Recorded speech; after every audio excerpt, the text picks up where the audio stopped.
بسم الله الرحمن الرحیم. الحمد لله والصلاة والسلام على رسول الله صلی الله علیه و علی آله و اصحابه و من. مفید و منفعتناک است، دو تایش مضر و ضررناک.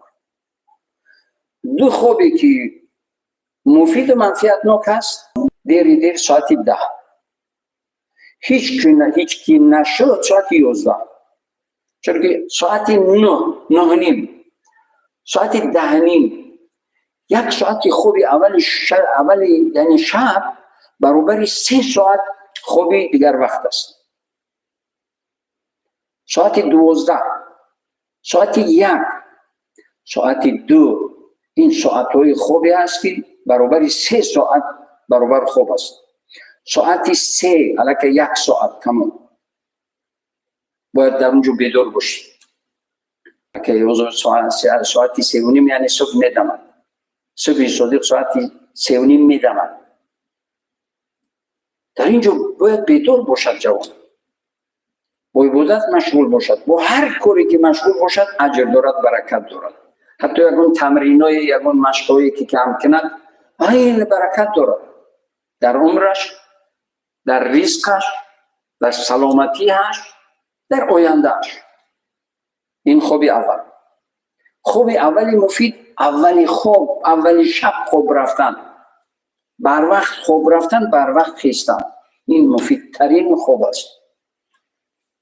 دیمین خوبی مفید، خوبی قیلوله. بعد 40 دقیقه بر اومدن آفتاب، هیچ وقت هنگام طلوع آفتاب خوب نروید، چرا که این به برکتی است. این رو خوب حتی تجربه داره و دانشمندا این رو خوب غفلت میگن، خوب به برکتی میگن. در این هنگام، در این وقت باید بیدار باشید، فعال باشید. خوب دوم خوب قیلوله. بعد 40 دقیقه آفتاب بر اومدن، یک خوبی از 8 تا 20-25 دقیقه، حتی در جای نشستم که 15 دقیقه یا 20 دقیقه خوب رفتید، بعدا 100% باز برقرار می شود، فعال می شود تا شب، تا وقتی خواب باز فعال می باشد. هم ذهن، هم عقل، هم بدن فعال می باشد. این مفیدترین، یکی از مفیدترین خواب ها است. خوب قیلوله، خوب سنتی. این بعدی 30-40 دقیقه آفتاب بر اومدن تا قیام. حالا که هیچ نشد تا عصر، مشکلی نیست. یعنی در کدام صورت و حالتی که نباشد 20 دقیقه یا از 8 دقیقه تا 25 دقیقه یا تا 30 دقیقه. حتی در جای نشستی که با تکیه هم که خوب روید، همین خوب هم بدن برقرار می شود، بدن قوه لازمی خود را می گیرد. خوبی دویم منفعتناک خوبی چیست؟ خوبی قیلوله. خوبی دو خوبی مضر، خوبی حیلوله و خوبی عیلوله. خوبی حیلوله یعنی چی؟ هیل به معنای مانعه برکت. مانعه برکت در رزق، مانعه برکت در عمر، مانعه برکت در سلامتی، مانعه برکت در تمام امور زندگی. این کدام وقت است؟ وقتی نماز بامداد تا 40 دقیقه یا 30 دقیقه بر آمدن آفتاب. همین خوب بس خوبی مانعه برکت است. عمر رو به برکت میکند، زندگی رو به برکت میکند، حتی فرزند رو به برکت میکند، حتی تجارت مال و اموالی که به دست میارید به برکت میکند. در همین وقت باید خوب نرکت باشد. حالا خوب عیلوله یعنی خوب علت، بیمار شوی. خوب بعد عصر تا شام یا که تا غروب آفتاب، تا شام بعد غروب آفتاب است. یعنی در این هنگام باید انسان خوب نرود، خصوصا مسلمان و جوان باید خوب نرود، چرا که بیمار شوی انسان، احتمال زیادی بیمار شوی انسان است. همه تجربه کرده است. شما میدونید اگر بعد عصر تا شام خوب روید، بخیزید کلات دهان کنید، یعنی میکلوید، سردرد میشوید، چرا که خوب اون وقتی مضر است. خوبی مضر است، یکی وقتی طلوع آفتاب، یکی غروب آفتاب. خوبی مضر است. در این وقت باید هیچ وقت مسلمان کوشش کنه، مگر اگر خیلی که نشد در جای نشستش اگر خوب برد اون خوبی غفلت یا خوبی مضر نمی شود، خوبی بی‌برکتی یا خوبی علتی نمی شود، چرا که از توان خودش بیرون شد. لیکن جوگه بدوزد دراز بکشد، در جوگه دراز بکشد این خوبی آنمون خوبی بی‌برکتی می شود یا که خوبی علت و بیماری می شود.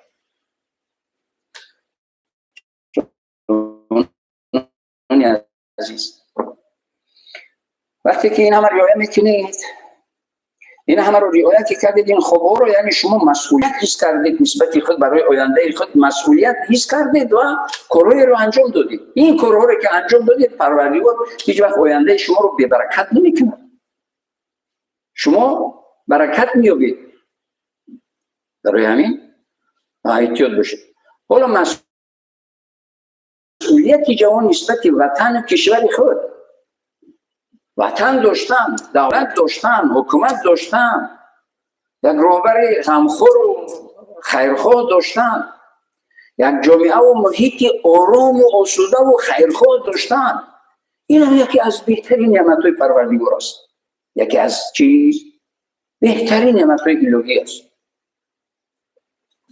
نسبت یعنی مسئولیت جوان نسبت وطن خود یعنی چی؟ در اینجا توجیه خلق در این سرزمین، در سرزمینی که آبش و هوایش همه مثل جنت. و بعضی کشورها بروید نفس کشید براتون مشکل است، از گرمی یا که از رطوبت و دیگر. لیکن حالا ببینید جویه های ما، دایره های ما همه آبی گواره نوشیدنی. و در این مسئله آب هم پیش خیلی اهمیت میدادن، حتی میگفتن که یعنی واقعا هم خیلی است، توف کردن در آب اوبال است، یک در آب پرتشدن اوبال است. متاسفانه حالا ببینید مردم یعنی خیلی از این فرهنگ دور موندن، از این پرهیزگاری و تقوا و خداترسی و تازگی و پاکیزگی و آزادگی و یعنی این همه فرهنگ والای اسلامی و ملی دور موندن. تمام افلاسی رو در جویه ها میپرتویند.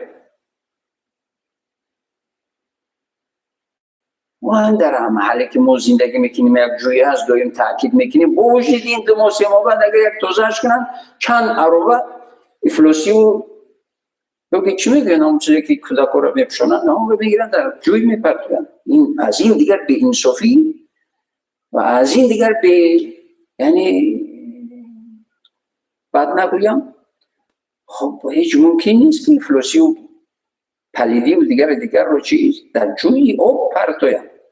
این همه رو باید که جوان و هر مسلمان باید که احساس کند، مسئولیت حس کند نسبت وطن، نسبت محیط زیست، نسبت اهل خانواده خود، نسبت فرزندان. او سالخورده ناکام میگوید که من یک نوشیدنی و یک کشیدنی رو از فرزند و همه بالا میدونستم، حالا همین شد. حالا چی میخواهیم؟ انسان جوان مسلمان باید ترازو داشته باشد، باید تحلیل داشته باشد، باید تشخیص داشته باشد، تحلیل کند، تشخیص کند، در ترازو بگذارد. چرا فلانی کامیاب است؟ چرا فلانی ناکام است؟ فلانی چی کار کرد که امروز کامیاب هست؟ فلانی چی کار کرد که امروز ناکام هست، خار و ذلیل هست؟ این همه باید تحلیل و تشخیص شود. مسلمان باید یعنی چی؟ همیشه باید 4 طرف نظر کند، بسنجد، بیاموزد، درس بگیرد، سبق بگیرد. و مسئولیت جوان نسبت وطن خدمت وطن کند. خدمت وطن یکی از عبادت ها هست. میدونید چی؟ خصوصا در موضوع مرزبان ها، اونی که در خدمت وطن هستن مرزبان ها، در روایت آمدگی است که پروردگار 2 صدا رو خود میشنود و خود اجر میدهد. بعضی از عبادت هایی هست که پروردگار خود اون رو اجر میدهد. رمضان، مبارک رمضان، پروردگار در حدیث قدسی میگوید الصوم لی و انا اجزی به. این رمضان از برای من است و من اجرش میدهم. حالا دو صدای دیگر را پروردگار خود یعنی اجر میدهد. یکی اونی که کسب و هنر رو چرخریسی و دیگه دوزندگی و مهنت و زحمت رو که دوزنده هایی هستن که میشینن بیچاره ساعت ها میدوزن گر گر گر گر گر گر گر گر مهنت میکنن زحمت میکشن. یا استایی که کار میکنن یا استایی که مثال بینو میسازن همه یعنی صدای یعنی رو پروردگار اجر میدهد. هیچ کاری به اجر نیست یا هیچ معصیتی به عذاب نیست. و دیگر صدایی رو که پروردگار خود اجر میدهد این قدم زدن همون مرزبانی که وطن رو حمایت میکند و در خدمت وطن هست، یکی در عسکری هست خدمت وطن میکند، هر کاری که مشغول باشد. برای چی؟ به خاطری که اون برای 10 میلیون انسان زحمت کشیده ایستاده است. برای 10 میلیون انسان زحمت کشیده ایستاده است. برای همین پروردگار اجر و برکت زیادش میدهد. علیکم سلام. اکادمی یک سوال داشته. مرحبا. اخلاق جوانان از نگاه شرعی چگونه باشد؟ سلامت باشید. دیگر سوال نیست؟ نه. خدا خیر برکت بیاد. موفق باشید. سلامت باشید. نسبتی یعنی جوانان باید مسئولیتی از نگاه شریعت، ولی گفتیم که پیامبر علیه السلام میگه که اغتنم خمسا قبل خمس، شبابک قبل چیز حرمک و صحتک قبل سقمک. یعنی صحتمندی و سلامتیت رو غنیمت بدون، جوانیت رو غنیمت بدون، مهنت و زحمت بکش. حالا گفتم که اون فرمول هست که مهنت و زحمت و زحمت و زحمت، راحت و راحت و راحت و لذت.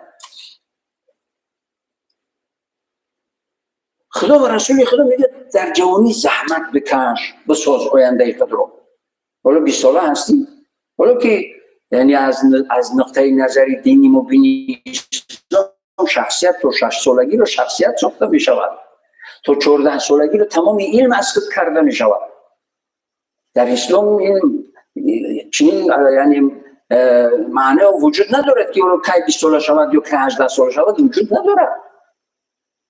حرکت تو 6 سالگی 7 سالگی شخصیت انسان معلوم می شود. در عائله باید که پدر و مادر اهمیت بدهند، تربیت کنند. بچه‌ام او بالا ثواب است، بچه‌ام بده سلاس، بچه‌ام سلام بده، بچه‌ام دیگر. این همه مسئولیت جوان است که باید مسئولیت حس کند و باید که علم از خود کند، باید که سعادت خود رو، آینده خود رو باید بسازد. این است مسئولیت اسلام نسبت جوانان، یا که فرمان اسلام. علیکم السلام و رحمت الله و برکاته. حضرت یک سوال داشتم امروز. مرحمت. حضرت همین نسل جوان باید با کدام عملها مشغول باشد؟ همین حضرتان یک جواب شما میداده. سلامت باشید. دیگر سوال نیست؟ سلامت باشید. خدا خیر برکت یا موفق باشید. نسل جوان با کدام کار مشغول باشد؟ نسل جوان باید که به علم آموزی، به کسب آموزی، به هنر آموزی، چند آیت، چند حدیث، چند شعر، چند قصه. و پیش ما خورد بدیم افسانه ها می گفتن، قهرمان ها رو در چشم ما بزرگ نشان می دادن که کودک بود، مهنت کرد، زحمت کشید، علم آموخت، یکی از برجسته ترین انسان، مشهورترین عالم جهان شد. شخصیت ها مثال می وردن. خورد بدیم این قصه ها و این افسانه ها رو برای ما می گفتن. افسانه ها می گفتن که دیگر بوده، این بوده، این بوده، دیگر بود نبود. با همین شروع می شد. یکی این همه درس بود، این همه سبق بود. باید جوان با خواندن مشغول شود. حالا میگه که چیز بورک من جمع بین همت الشباب و حکمت الشیوخ. خوش و به حال جوانی که توانمندی جوانی رو، نیرومندی جوانی رو استفاده میکند و تجربه و حکمت پیرانسالی رو، این هر دو رو جمع کند و کامیابترین جوان زندگی میکند. و این رو مسئولیت است که باید این رو پیش رو بیارد. همیشه از این فرموله باید استفاده کند، زندگی کند.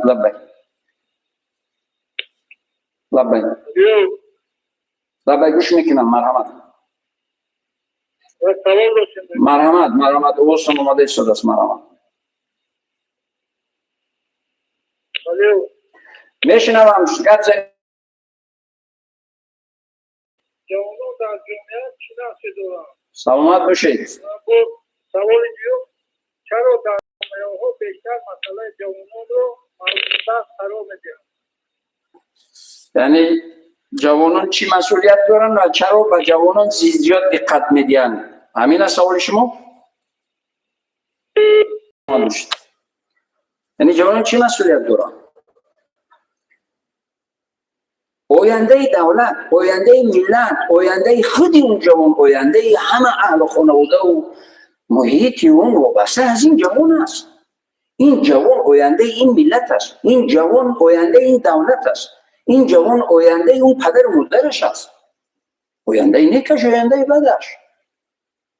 برای همین یعنی باید چرا به جوان؟ به خاطر که یعنی جوانی یک عمری چی هست؟ توانمندی. اگر خود رو هم چندین نفر رو همین دیدم در تجربه خود جوانو با کارهای بده یا خدا نشانه دهد از این بدترش نیست دیگر به همجنسگرایی رفتن. برای همین هر دولت و هر ملت و هر جامعه و هر جمعیتی آینده نیک میخواهد باید جوانان را دقت بدهد، باید به جوانان دقت جدی بدهد. هر پدر و مادری میخواهند در پی خار و ذلیل و زیر پا نشوند، اون جوان فرزندش را اهمیت بدهد، تربیت کند. پدر و مادری که فرزند را اهمیت نداد، اون گروه خودش صد رفیق و دوستی بده، همنشینی بده اختیار کرد، از او چی انتظار میشه؟ اون دیگه زیر پایت میکند، خار و ذلیلت میکند. ندیدیم در تجربه در حیات که مادری خود رو بوغی کرد و قتل رسانی یا پدر رو، من نام نمیگیرم در کدام منطقه ها، دیگه خبر همه جو پخش شد. برای چی؟ اون حیوان است، ولی اینکه حیوان هم این کار رو نمیکند. و بخاطر که اون پدر و مادر در سن سال تربیت فرزند، این فرزند روی که این جوان، این فرزند جوانش رو او بچم نگفت، اون شد دشمنش. وقتی که من یک نقطه رو خوب دقت بدید، خصوصا پدر و مادر و جوانایی که اون دیگه شما هم ازدواج میکنید از فرزنددار میشوید،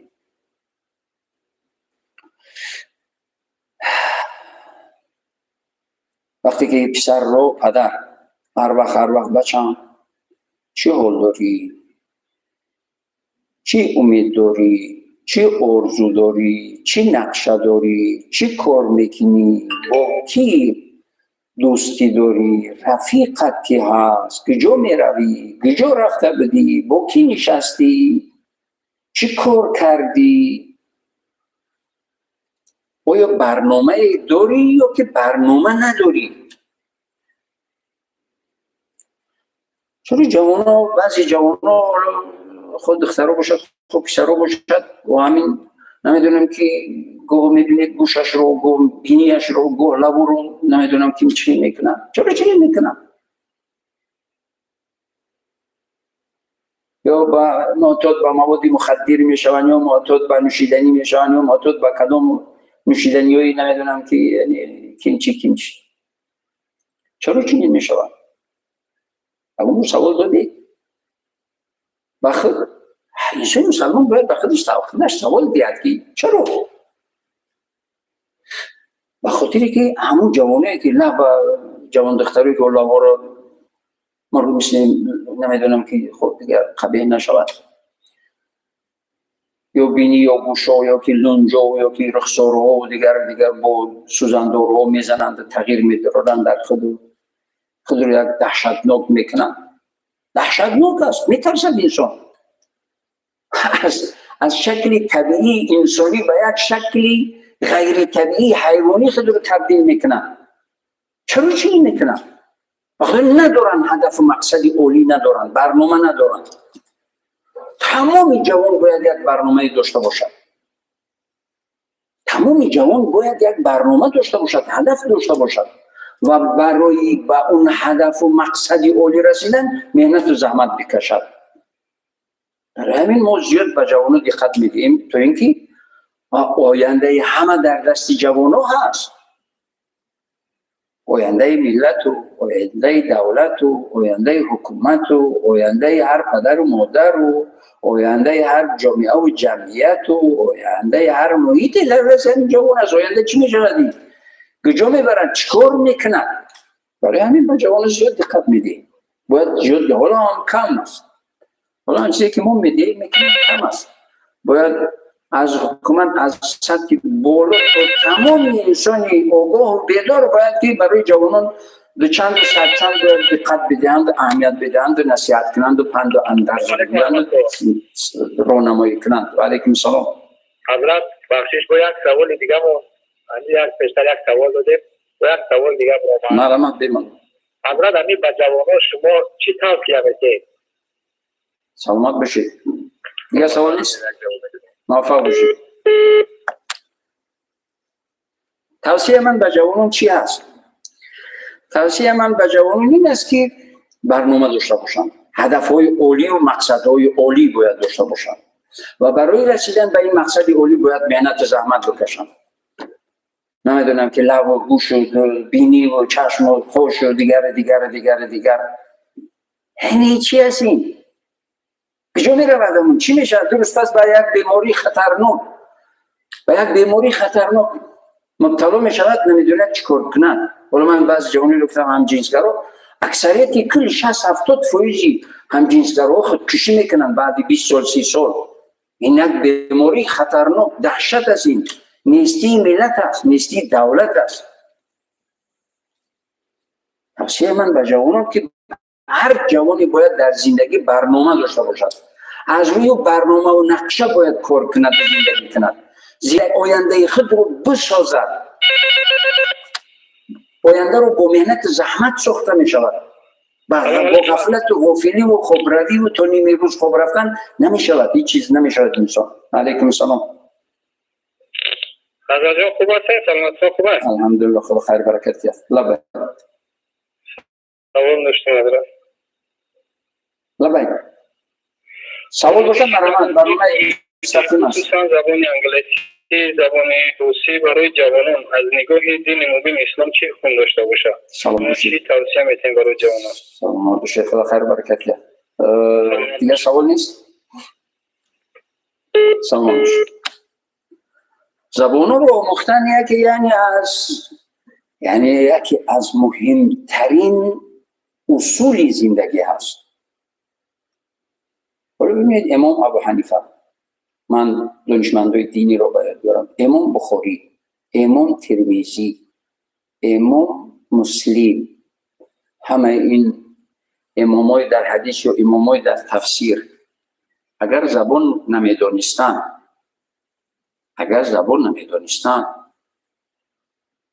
مشهور عالم اسلام میشدن. همه عرب و پیروی از اینا میکردن. حالا ببینید ابن سیبوی یکی از اساسگذار قاعده های گراماتیکی زبان عربی فارس. اگر اون زبان نمی‌آموخت به این درجه میرسید که تمام عرب از قاعده های، یعنی از اون چارچوبه های قاعده های اصولی گذاشته اون استفاده میکردن. امروز زبان ندونید کجا میرود، چیکار میکنید؟ رفتیدم گنگک بازی میکنید. ایمو اشاره چقدر از مهاجرت مهنتی مردم ما میروند از ندانستن زبان روسی یا زبانهای انگلیسی یا زبانهای یا دیگر عربی دیگر رنج میکشن، کارشون پیش نمیرود، کامیاب نمیشوند، گم میمونن، لال میمونن، نمیدونن چی بگوین، چی کار کنن. برای همین یکی از واجبات دینی جوانان هست که باید زبانهایی که امروز در سطح بین المللی در معامله است، چی انگلیسی چی روسی، باید بآموزند. اگر میخواهید که یک چیزی شده باید زبان رو بآموزید، چون که به این نمیشود. از این کشور بیرون رفتید زبان دونی ضرور است، باید زبان بدونید. لبه السلام علیکم. علیکم السلام. استاد محترم بخیر، یک سوال داشتم. خدا خیر برکتی از مرحمت. استاد در یک چیز میخوام بفهمم، همین جوانایی که در بار زندگیشون ناکام شدن و از آینده خود امید هستن، چی مسئولیت میتونن چی باید کنن که از همین به این مشکلات نجات یابند؟ خدا خیر برکتی از سلامت باشید. دیگر سوال نیست؟ نه رحمت کنم. فهمون سلامت باشید. خب در اسلام ناامیدی نیست.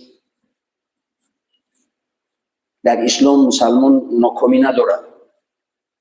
مسلمان ناامید نیست.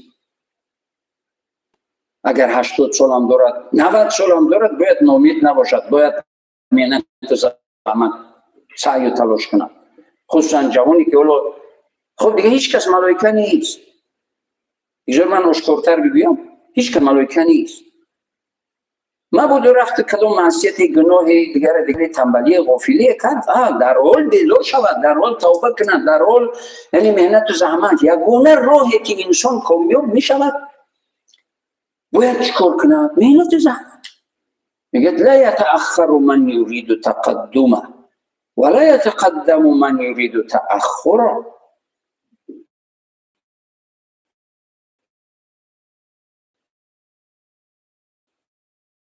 چه دانش آموزی باشد، هر چی که باشد، هیچ ممکن نیست پیشروی کند اونی که پیشروی نمیخواهد و هیچ ممکن نیست عقب ماند اون آدمی که میخواهد پیشروی کند. وقتی انسانی میخواهد پیشروی کند باید محنت و زحمت بکشد و اونی که پیشروی نمیخواهد محنت و زحمت نمیکشد هیچ ممکن نیست که پیشروی کند. هیچ ممکن نیست که چیزی شود. هیچ چیز میموند. چرا هیچ چیز میموند؟ برای که هیچ میخواهد که هیچ چیز بموند. کسی که میخواهد چیزی بشود باید محنت و زحمت بکشد. السلام علیکم. علیکم السلام. یک سوال داشته. مرحبا. یک جوان مسلمان چیکار کند که در زندگیش موفق شود؟ سلامت باشید. دیگر سوال نیست؟ نه. خدا خیر برکتی. موفق باشید. سلامت باشید. یک جوان مسلمان چیکار کند؟ یک جوان مسلمان، من در اول صحبتم گفته بودم، پرهیزگاری، خدا ترسی، تقوا، محنت. ما در گذشته ما شما جوانان می برآمدن هفته را اگر 5-6 روزش رو برای خود محنت زحمت میکشیدن، یک روزش رو از برای خدا سبیل الله میرفت می برآمدن، یا دور یا نزدیک در محیط خود. پدری برجامانده یعنی سالخورده برجامانده به فرزندی هست، یا کمبیزاعتی برجامانده به دستیار هست. میرفت در خانه رو از صبح تا شام کار میکرد، لباسی رو میشوشت، خانهش رو میروفت، دیگر میرفت میگو که من امروز نظر کردم برای خود که سبیل در راه و رضای خدا من امروز کاری سبیل به مزد همین روز هفته هم رو به مزد من امروز کار میکنم. میرفت یک بیچاره یا که عالم، ولی اون دویم در مطالعه و علم یعنی خواندن و درس و دیگر مشغول است. خب دیگه کارایش رو میرفت اتاق یا کتابخانهش رو چنگش رو میگرفت یا میروفت یا لباسش رو میشوشت، دعا خیر برکت در حقش میکرد، میرفت کامیاب سعادتمند. کامیاب شدن با تنبلی و با غافلی کامیاب نمیشود انسان. جوان با خواب رفتن و با غافلی و با غفلت و با چی؟ با این همه کامیاب نمیشود. با محنت و زحمت. یگانه توکل به پروردگار، قبل از همه توکل به پروردگار، لیکن هر چی که از دستت میاد اون رو انجام بده. چیزی که از دستت اومد انجام دادی، پروردگار الان محنت زحمتت رو قدر میکنه، کامیاب و روزگی قلب و خشنودی و خشحالی و قناعتمندی میدهد. لیکن برای همه اون مهنت و زحمتت پروردگار در اونجا اون همه مهنت و زحمتت رو میدهد. ولو فردا روز قیامت بعضی مناجات ها و بعضی بحث و بررسی ها می شود که پروردگار من مهنت میکردم این میکردم دیگر چرا به من کم دادی و به این فلانی زیاد دادی و دیگر بندم اگر من به تو زیاد میدادم در اون دنیای امتحان تو رو ضرر میکرد. برای همین من در اینجا ذخیره کردم و ببینیم قصری در جنت این در عوض اون مهنتت است. هیچ انسانی در سوال پیشینه یعنی هیچ جوان مسلمان باید ناامید نباشد. در حال توبه کنند، توبه نصوح کنند، مهنت و زحمت بکشد و سعی تلاش کنند. خداوند عزوجل کامیاب میکند. یک گروهی در زمان حضرت عمر رضی الله تعالی عنه و وجود آمدند که در مسجد رفتن فقط عبادت میکردند. شب و روز، شب عبادت، روزا عبادت. خبر به حضرت عمر رضی الله تعالی عنه رسید و حضرت عمر با همون عصایش آمد. شما چی هستید که مدتی از در این مسجد یعنی کاری نمیکنید، زحمتی نمیکشید، دهقانی نمیکنید، از پای زندگی نمیشوید؟ چرا شما در این مسجد رو خانه خود جای زندگی خود قرار داده اید؟ کی هستید شما؟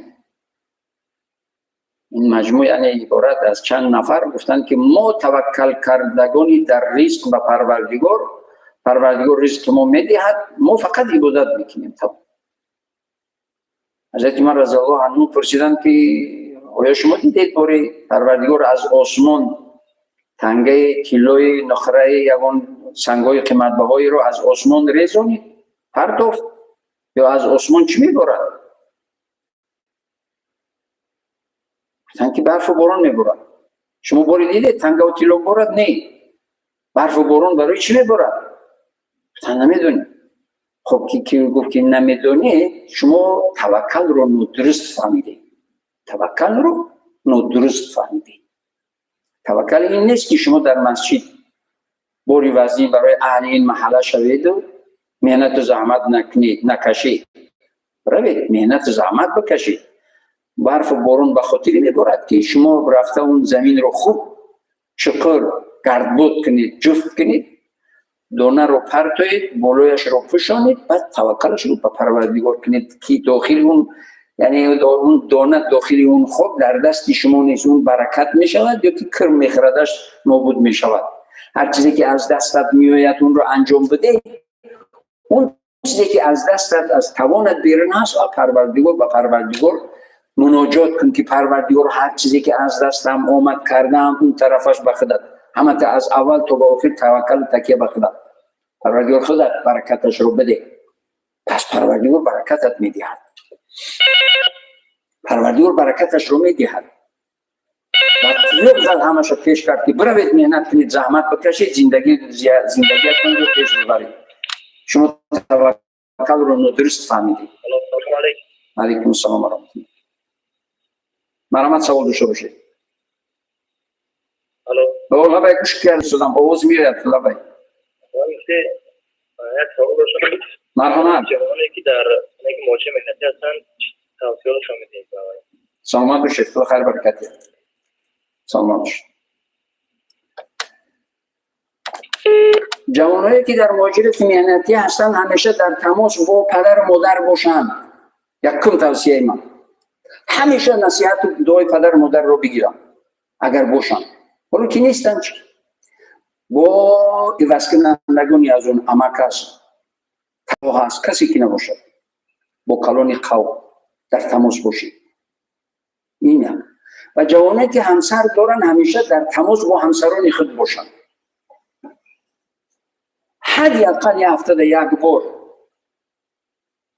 تماس بگیرن، بگوین که زنک جون چی حال داری؟ یاد کردم شما و فرزندا و خانواده رو یاد کردم، در فکر شما هستم. من این چند هزار کیلومتر آمدم به خاطر یک زندگی خوب شما داشته باشید. ولی اگر فکر خودم میکردم همون روزم میگذشت، لیکن به خاطر اینکه یعنی یک چیزی به دست بیارم تا اینکه زندگی بهتر خوبتر شود. من به خاطر شما اینجا هستم، یاد کردم، دوست می‌دارم. این توصیه من به تمام اون جوانانی که در مهاجرت میانتی هست، اگر همسر دارن با همسران خود همیشه در تماس باشن. چرا در اینجا زنها خیانت میکنن؟ به خاطر اینکه میرود سالش قدی در تماس نمیگیرد، یا که یک مدت چند ماه یک بار تماس میگیرد، از اونجا بعد میزنمت میبری کیمچی چند هزار کیلومتری را بیچاره در اینجا چه میزنی تو؟ ولی همین است معامله زن و شوهری، همین است انسانگری، همین است مسلمانگری. جوان مسلمان چنین میکند. جوان مسلمان با دست خود خانه خود را خراب میکنند، حرام میکنند، خیانت میکنند. همیشه در تماس بودن با اهل و خانواده، با زن و فرزند. قریب که روزی نیست که از مهاجرت از مهاجران مهنتی تماس نبرویم. زنم روی 3 طلاق گفتم، در این حالت گفتم، در اون حالت گفتم، چی میشود؟ و زندگی برای 3 طلاق است، زندگی برای دعوا و جنجال است. و خداوند عزوجل زندگی رو میگوید که آرامی و خاطر جمعی. ولی این آرامی و خاطر جمعی صفتهای چی هست؟ صفتهای جنت. جوانی مسلمان، انسانی مسلمان باید خانه اش رو همیشه یک خانه یعنی جنت باید کنه. چرا اینجا زن خیانت میکنند؟ به خاطر که هیچ سخنی نیست که نمیشنود از همون شوهر. ناامید میشود، از شوهر ناامید شد، به یک مرد دیگر امید میکنند، میرود خیانت میکنند. میخواهید خیانت نکند زن و عقب مانده اینجا، همیشه در تماس باش، همیشه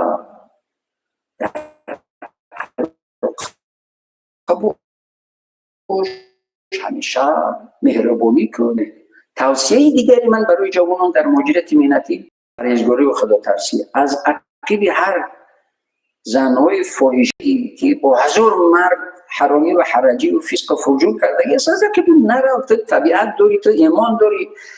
شیخ من در حیرت گوه دلم میشورد برای بعضی از جوانایی که از عقب یک تنفروش میروند، یعنی میدوند خود رو حرام میکنن، زندگی خود رو، فرزندان خود رو، خانه خود رو به برکت میکنن، نحسی و کسرتی و کثافتی رو به سوی خود و به سوی فرزندان خود و به سوی اهل و اولاد و آینده های خود، یعنی این نحسی و کسرتی رو جلب.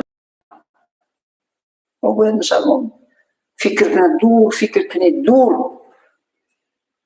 دانشمندان اسلام میگه که اون یک چند لحظه اینا، اون شهوت یا که اون راحتی که هست یک چند لحظه است میگذرد، لیکن عقاب و عذاب و نحس و کسرتی و کثافتی و ببرکتی و بدبختی اون تا وقتی که هستی با تو هست، اون نمیرود. راحتش رو که لذتش یک لحظه محدود، عذاب و عقاب و ببرکتی و نحسیش یک عمر دائمی و ابدی با تو میمونه.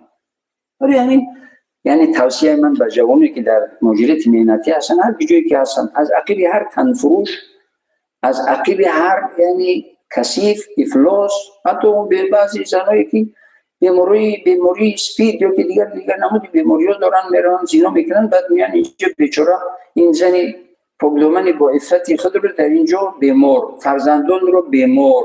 این بیماری پلیدی که از فسق و فجورش میارد به اینجا، و زن و به فرزندان خود میگذراند. نه فایدهش. ببین بگیر دیگر، بگیر کوچکار میکنی دیگر. همین است انسانی عاقل کاری کردهش، عاقل همین کار را میکند. انسانی که عقل دارد، ایمان دارد، یعنی همین کار را میکند. برای همین من در تمام نمازهای جمعه حتی دعا میکنم که پروردگار جوانی که در مهاجرت مهنتی هستند توفیق رو رفیقشان بگردان و در کارشان برکت عطا فرما، سالم و غنیم و با برکت و با عزت به نزد پیوندانشان بر بگردان.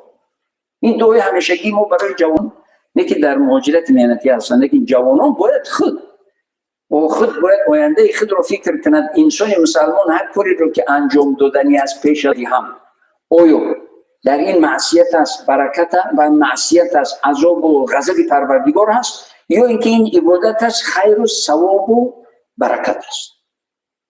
پس باید انسان انجام بده.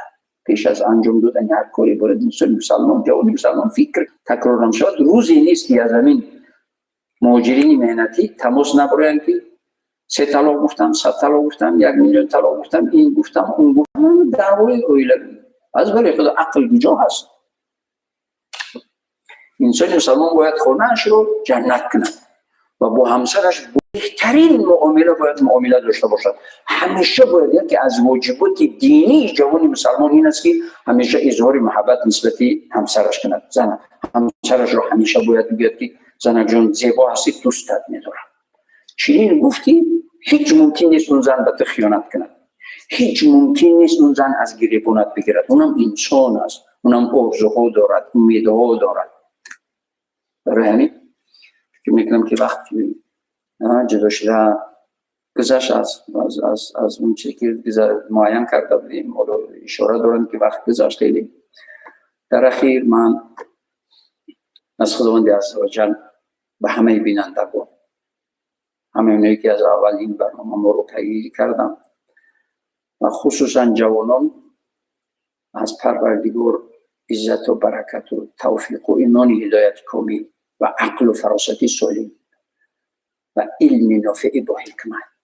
جوان ما همیشه با علم آموزی، زبان آموزی، مهنت، زحمت.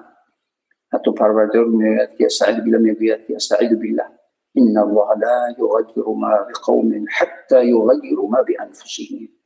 پروردگار هیچ کسی رو به سعادت نمیرساند مگر اون انسان مهنت زحمت بکشد و برای کامیابی خود مهنت زحمت بکشد و سعی و تلاش کنه، پس پروردگار اون رو به سعادت میرساند. برای همین خلاصه همین آیت در یک جمله تجربه داران و عارفان و زیاییان و سالخورده ها و تجربه داران میگن که بچم خداوند گفته است از تو حرکت از من برکت.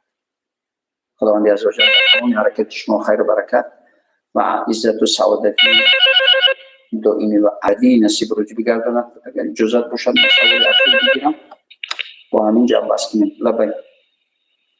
السلام علیکم. و علیکم السلام. و مرحمت اگر سوال باشد، وقتی ما هم به پایان رسیده بود، به هر حال اخیراً سوال شما رو میگیریم. مرحمت اگر سوال باشد. یک مخلصای همین حضرت مفتی بابا هستیم. همین سوال داریم. خدا خیر برکت دهد، موفق باشید. خب نورسان